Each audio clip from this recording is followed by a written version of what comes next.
Of all of Reagan's concerns, the most foreboding was the building tension with the Soviet Union. In the early 1980s, U.S.-Soviet relations seemed to be at an all-time low, and the arms race continued at a staggering pace. Each year, the Soviets were adding more intercontinental strategic ballistic missile warheads to their force than we had in our force total. They were adding more each year. Reagan's peace through strength policy called for a massive military buildup and left many uncertain of the world's future. Ronald Reagan always conceived of a military buildup as a means toward an end. He promised a massive military buildup during his 1980 campaign, but he never saw this as something that was an intrinsic good.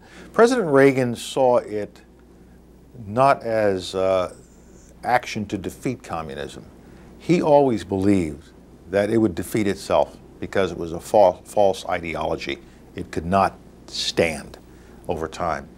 And so what President Reagan did was to contain them by giving them a show of strength that was unmistakable, by building up the armed forces of the United States, the Reagan buildup in his first term, and making sure the Soviets saw a president who was willing to take them on wherever they needed to be taken on, and would make the investment and put the will of the American people behind that defense effort.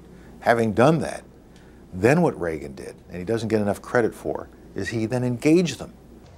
In November of 1985, Cold War contention began to ease when President Ronald Reagan met with newly appointed Soviet leader Mikhail Gorbachev in Geneva, Switzerland, for 2 days of arms control meetings. Although the two had sharp differences on major subjects, the talks initiated a new trend of openness and paved the way for a series of negotiations that would follow later in the decade. The most important thing that came out of Geneva was the agreements to meet again. I mean, from a purely political standpoint, both leaders needed to have that meeting, but both of them didn't see it just in terms of their political needs. They saw it as a path. What really came out of Geneva was a feeling on both sides that this was a constructive relationship. I couldn't help at one point in my discussions privately with General Secretary Gorbachev, when you stop to think that we're all God's children wherever we may live in the world, I couldn't help but say to him, just think how easy his task and mine might be in these meetings that we held if suddenly there was a threat to this world from some other species, from another planet, outside in the universe. We'd forget all the little local differences that we have between our countries, and we would find out once and for all that we really are all human beings here on this earth together. 4, 3, 2, 1. And liftoff of the 25th Space Shuttle mission, and it has cleared the tower. Challenger, go at throttle up. Challenger, go at throttle up. January 28, 1986 was a day of a great American tragedy. As millions of people watched, the Challenger space shuttle exploded 74 seconds after takeoff. Controllers here looking very carefully at the situation. All 7 crew members were killed. Among the tragic losses was Krista McAuliffe, a New Hampshire schoolteacher who was to have been the first civilian in space. And I want to say something to the school children of America who were watching the live coverage of the shuttle's takeoff. I know it's hard to understand, but sometimes painful things like this happen. It's all part of the process of exploration and discovery. It's all part of taking a chance and expanding man's horizons. The future doesn't belong to the faint-hearted. It belongs to the brave. The Challenger crew was pulling us into the future, and we'll continue to follow. The crew of the Space Shuttle Challenger honored us for the manner in which they lived their lives. We will never forget them, nor the last time we saw them this morning, as they prepared for their journey and waved goodbye and slipped the surly bonds of earth to touch the face of God. Man will continue his conquest of space. to reach out for new goals and ever greater achievements. That is the way we shall commemorate our 7 Challenger heroes. Dick, Mike, Judy, Elle, Ron, Greg, and Krista, your families and your country, mourn your passing. We bid you goodbye. We will never forget you. My fellow Americans, at 7 o'clock this evening, Eastern Time, air and naval forces of the United States launched a series of strikes against the headquarters, terrorist facilities, and military assets that support Muammar Gaddafi's subversive activities. The attacks were concentrated and carefully targeted to minimize casualties among the Libyan people, with whom we have no quarrel. On April 5th, in West Berlin, a terrorist bomb exploded in a nightclub frequented by American servicemen. Sergeant Kenneth Ford and a young Turkish woman were killed, and 230 others were wounded, among them some 50 American military personnel. This monstrous brutality is but the latest act in Colonel Gaddafi's reign of terror.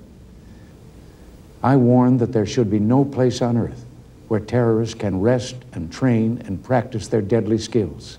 I meant it.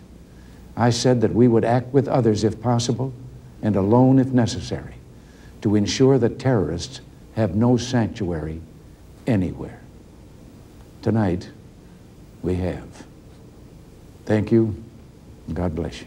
Reagan's bold move devastated Gaddafi's inner sanctum and eradicated his resolve for terrorism directed at the United States. Also in foreign affairs that year, Reagan met with Gorbachev in Reykjavik, Iceland, for the next round in arms control talks. The summit ended abruptly when Jack Matlock, who was the special aide to Reagan, then later our ambassador to the Soviet Union, when it collapsed, said that Reagan reacted to the proposal of Gorbachev to get rid of SDI as if he'd been asked to throw his favorite child into a fiery volcano. In fact, what Gorbachev was asking, the United States could have agreed to, because the program had not gotten beyond the laboratory, and he was asking that Reagan confine it to the laboratory. But Reagan wasn't going to do that, and he walked out essentially.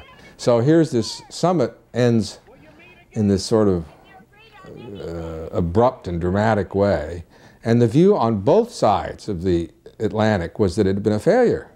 Now, later, both Reagan and Gorbachev agreed that what they had talked about there, which was getting rid of nuclear weapons, led to the INF Treaty, and really out of Reykjavik comes the successes of both leaders in reducing nuclear armaments. 1986 was the year Reagan finally got the aid he so desperately sought for the Contra rebels of Nicaragua. He pressed, pushed, and cajoled members of the Democrat-controlled Congress to give military as well as humanitarian aid to the guerrillas fighting the communist Sandinista government. Meanwhile, Contra controversy continued to brew in Washington as allegations surfaced accusing White House officials of selling illegal arms to Iran in exchange for hostages and then diverting the profits into a fund to support the Contras. There was a newspaper in Lebanon, Beirut, that came out with a startling article that said the United States was selling arms to Iran, raising funds to help the Contras. And it was so astounding because the law says you can't do that. The Bolin Amendment said you can't do that. It was prohibited. The Neutrality Act also said you can't do that. And so the Senate decided to look into it, and the House decided to look into it. We did not, repeat, did not trade weapons or anything else for hostages, nor will we. Although in the beginning, President Reagan denied any involvement or knowledge of this, in fact, a few days later, he had another press conference and said, yes, I was made aware of this, and thus began the Iran-Contra hearings. As I've stated previously, I believe our policy goals toward Iran were well-founded. However, the information brought to my attention yesterday convinced me that in one aspect, implementation of that policy was seriously flawed. I don't think the president himself knew what was going on. But he knew that he wanted to get the hostages out of Beirut, not from Tehran. He wanted to help the Contras. It was no secret. He made that public. And somehow the staff took that as an order from the chief and did all of these illegal things. A few months ago, I told the American people I did not trade arms for hostages. My heart and my best intentions still tell me that's true, but the facts and the evidence tell me it is not. As the Tower Board reported, what began as a strategic opening to Iran deteriorated in its implementation into trading arms for hostages. This runs counter to my own beliefs, to administration policy, and to the original strategy we had in mind. Colonel North, please rise. The Iran-Contra affair came to a climax in July of 1987 when a congressional panel called Marine Colonel Oliver North to testify on live television concerning his involvement in supplying the Contras with arms. What did the President know about the diversion of the proceeds of Iranian arms sales to the Contras? Can you tell us what you know about that, sir? On or about Friday, November 21st, I asked Admiral Poindexter directly, does the President know? He told me he did not. And on November 25th, the day I was reassigned back to the United States Marine Corps for service, the President of the United States called me. In the course of that call, the President said to me, words to the effect that, I just didn't know. Ronald Reagan had nothing to do with any wrongdoing. It was unauthorized and without his authority and would never have been sanctioned by him. Secondly, he was honest. There was no cover-up in contrast to what had happened in the 1970s, and he made all the facts available, cooperated with the Congress, waived executive privilege, was very forthcoming to get all the facts out. And then thirdly, I think that he refused to let that bring down his administration, and it didn't. There was no reason for it to do so, but he went on to other things and went on, as I say, to the negotiations with the Soviets, to continuing his efforts to lead the world, and ultimately was responsible for all of the things that happened in terms of the ultimately bringing down the Cold War and also putting our military in a posture where they could later on, a few years later, win the Persian Gulf War.